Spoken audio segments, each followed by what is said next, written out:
जय जोहार, नमस्कार संगवारी हो। स्वागत है आप सभी का छत्तीसगढ़िया न्यूज चैनल में। आइए जानते हैं छत्तीसगढ़ की 10 महत्वपूर्ण काम की खबर जो आपके लिए जान लेना जरूरी होता है।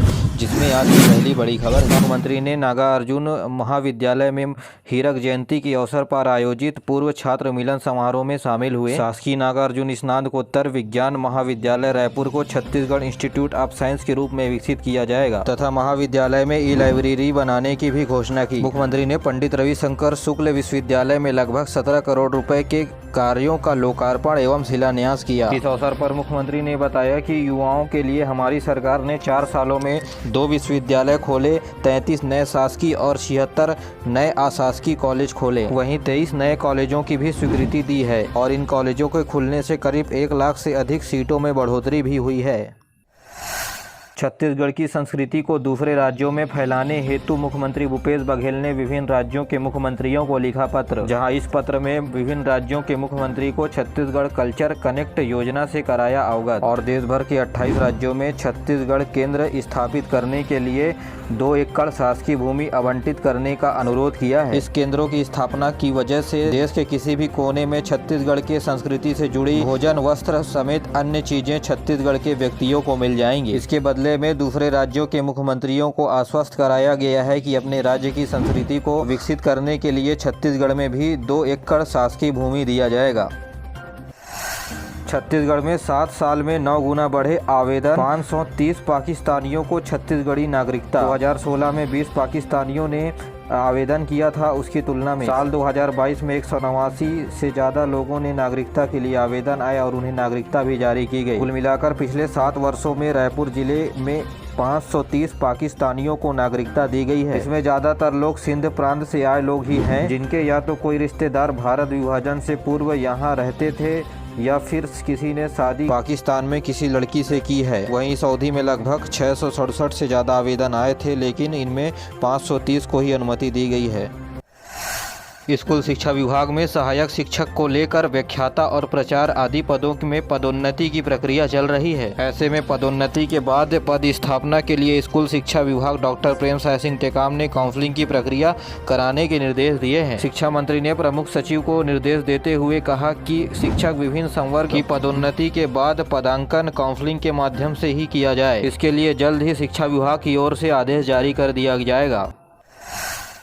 सीआरपीएफ के स्थापना दिवस कार्यक्रम में शामिल होने के लिए केंद्रीय गृह मंत्री अमित शाह जगदलपुर पहुंचे। वे बीएसएफ के विमान से जगदलपुर के एयरपोर्ट पहुंचे, जहां भाजपाइयों ने उनका जोरदार स्वागत किया। इसके बाद वे हेलीकॉप्टर से करणपुर में स्थित कोबरा बटालियन पहुंचे, जहां रात को सीआरपीएफ कैंप में ठहरे, जहां वे सीआरपीएफ के 84वां स्थापना दिवस के अवसर पर कार्यक्रम में शामिल होंगे। सीआरपीएफ कैंप का भ्रमण कर जवानों के साथ संवाद करेंगे, सलामी परेड का निरीक्षण भी करेंगे, साथ ही उत्कृष्ट प्रदर्शन करने वालों को सम्मानित भी किया जाएगा। इसके बाद आज दोपहर 2 बजे नागपुर के लिए रवाना होंगे। अमित शाह जी के आने पर बस्तर पूरा अलर्ट मोड पर चला गया है। सीआरपीएफ कैंप के पास करीब 5000 जवानों की तैनाती की गई है। जवान लगातार इलाके में सर्चिंग कर रहे हैं और पूरे गाँव को सील कर दिया गया है। तो वहीं अमित शाह के आने के विरोध में नक्सलियों ने सुकमा में हमले की तैयारी की थी, जहाँ सीआरपीएफ के जवानों ने हमले को नाकाम कर दिया।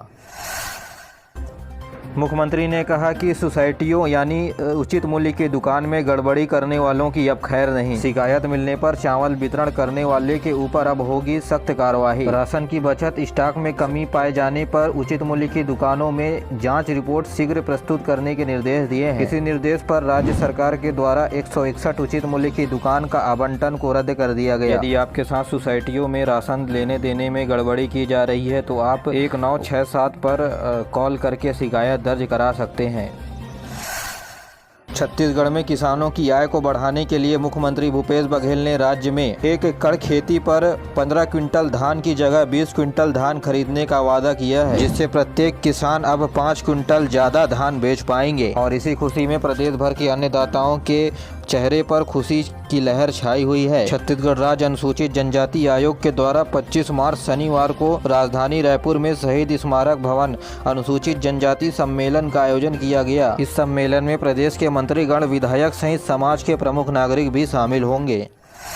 प्रदेश के गौरेला पेंड्रा मरवाही जिले में गैंगरेप का मामला सामने आया है। अकेली देखकर दो युवकों की बिगड़ी नीयत, घर में घुसकर महिला से किया गैंगरेप। पुलिस ने दोनों आरोपियों को गिरफ्तार कर लिया है। आरोपी शराब के नशे में थे। जानकारी के मुताबिक 22 मार्च को गौरेला के पतेरा टोला की रहने वाली 35 वर्षीय महिला शराब के नशे में धुत घर के बाहर बेसुध पड़ी हुई थी। दोपहर का वक्त था, इसलिए पति मजदूरी के लिए गया हुआ था। इसी दौरान वहां रहने वाले राजकुमार पनिका और राजेश पनिका वहां से गुजर रहे थे। इसी दौरान महिला को उठाकर अंदर ले गए और उनके साथ दुष्कर्म का अंजाम दिया, जिसके बाद परिजनों के द्वारा आरोप दर्ज कराया गया। तो वहीं पुलिस के द्वारा दोनों आरोपियों को गिरफ्तार कर लिया गया है।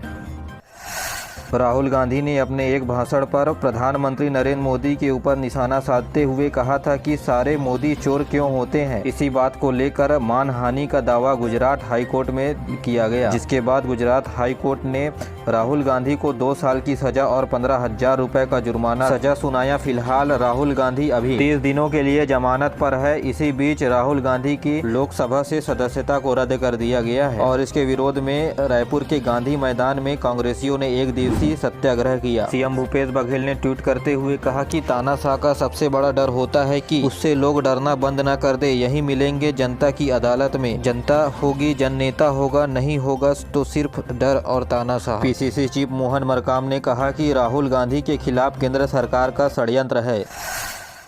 ग्वालियर से उठे भूकंप के झटके को छत्तीसगढ़ में भी महसूस किया गया। रिएक्टर स्केल पर भूकंप की तीव्रता 4.0 थी। इसका केंद्र मध्य प्रदेश के ग्वालियर से 28 किलोमीटर दूर था। भूकंप के झटके की वजह से सूरजपुर अंबिकापुर में लोगों ने घर से बाहर निकलकर अपनी जान बचाते हुए कुछ तस्वीरों को कैमरे में कैद किया, जहां खिड़की, दरवाजे, कुर्सी हिलती हुई नजर आई। बिलासपुर में फोन की बैटरी ब्लास्ट होने का वीडियो वायरल हुआ है। शॉप में रिपेयर कराने गया था, तभी अचानक मोबाइल फटा। बाल बाल बचे दुकानदार और ग्राहक। बैटरी फटने से तेज धमाका और धुआं हो गया। इसी घटना को सीसीटीवी फुटेज में कैद हुआ, जिसके बाद यह वीडियो वायरल हो रहा है। छत्तीसगढ़ के राजधानी रायपुर के बूढ़ा तालाब में रसोइया संघ की महिलाओं ने 4 दिवसीय धरना प्रदर्शन किया, जिसमें इनकी मांग है कि आंगनबाड़ी कार्यकर्ताओं की तरह कलेक्टर दर पर उन्हें वेतन दिया जाए, जिससे वे अपना घर चला सकें। प्रदेश के रसोइया संघ ने कहा कि बेरोजगारों को राज्य सरकार 2500 रुपए बेरोजगारी भत्ता दे रही है तथा हमें सिर्फ 1800 रुपए प्रति माह ही राज्य सरकार वेतन दे रही है, जो 60 रुपए प्रतिदिन की माह से बनता है। मिड डे मील में राज्य के 33 जिलों में 146 विकास खंडों के करीब 25,000 स्कूलों में भोजन बनाकर 30 लाख बच्चों का 87,000 रसोइयों के द्वारा भोजन बनाकर पेट भरा जाता है। रायपुर में खालिस्तान समर्थक अमृतपाल के खिलाफ निकाली गई रैली का मामला तूल पकड़ते जा रहा है। गुरुवार को यह मुद्दा विधानसभा में उठा। मुख्यमंत्री भूपेश बघेल ने कहा कि जिस तरह से खालिस्तान के समर्थन में नारे लगाए गए वह बर्दाश्त नहीं किया जाएगा। मुख्यमंत्री ने वीडियो को खंगाले जाने के आदेश दे दिए हैं। देश विरोधी गतिविधि में जो भी शामिल होंगे उनके खिलाफ कार्रवाई होगी। इससे पहले बृजमोहन अग्रवाल ने कहा, देश में राज्य की बहुत बदनामी हो रही है। छत्तीसगढ़ में कोरोना का H3N2 वायरस का खतरा मंडरा रहा है। एक ही दिन में इस वायरस के 6 नए केस मिले हैं। इस वायरस से एक महिला की मौत होने के बाद स्वास्थ्य विभाग अलर्ट मोड पर आ गया है। बिलासपुर के सिम्स अस्पताल और जिला अस्पताल में आइसोलेशन वार्ड तैयार करने को आदेशित कर दिया गया है। तो वहीं स्वास्थ्य विभाग ने नवरात्र पर्व पर लोगों को भीड़ भाड़ से बचने तथा सावधानी बरतने की अपील की है।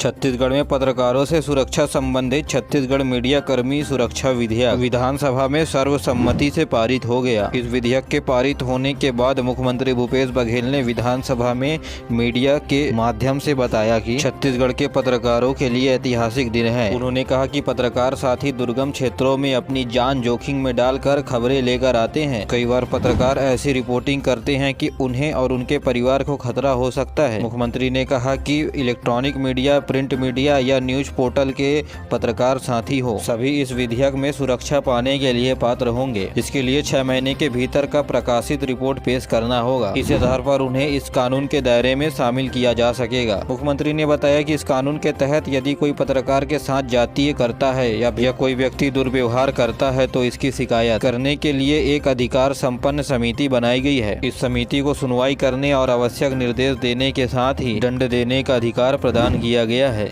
दंतेवाड़ा में बचीरी थाना के पास बीती रात पुलिस और नक्सली मुठभेड़ का मामला सामने आया। बस्तर रेंज के पुलिस महानिरीक्षक सुंदर राजपई ने बताया कि माओवादियों ने रेलवे ट्रैक के दोहरीकरण के लिए इस्तेमाल की जाने वाली जेसीबी और एक ट्रक को आग लगाने की कोशिश की थी। पिछले 10 दिनों में नक्सलियों ने 17 वाहनों पर आग लगा दिया है। इन घटनाओं के बाद इलाके में तलाशी अभियान तेज कर दिया गया। इसी दौरान माओवादियों ने सुरक्षा जवान पर गोलीबारी की। माओवादियों ने जंगल का फायदा उठाकर भाग खड़े हुए। उन्होंने बताया कि इस मुठभेड़ में कोई हताहत नहीं हुआ है। मुख्यालय में पदस्थ आरक्षक संजीव मिश्रा ने पुलिस विभाग के तृतीय वर्ग के कर्मचारियों के वेतन भत्ते में बढ़ोतरी की मांग समेत मांगों को लेकर गुरुवार से पदयात्रा करने की घोषणा की थी, लेकिन दुर्ग में महानिरीक्षक कार्यालय के सामने पदयात्रा शुरू करने के थोड़े देर बाद गिरफ्तार कर लिया गया। दुर्ग के पुलिस महानिरीक्षक ने बताया कि इस आरक्षक के खिलाफ अपने साथी को भड़काने के लिए केस दर्ज है, जिसके बाद से ये आरक्षक फरार था। अब हिरासत में लेकर इसे आगे की कार्रवाई के लिए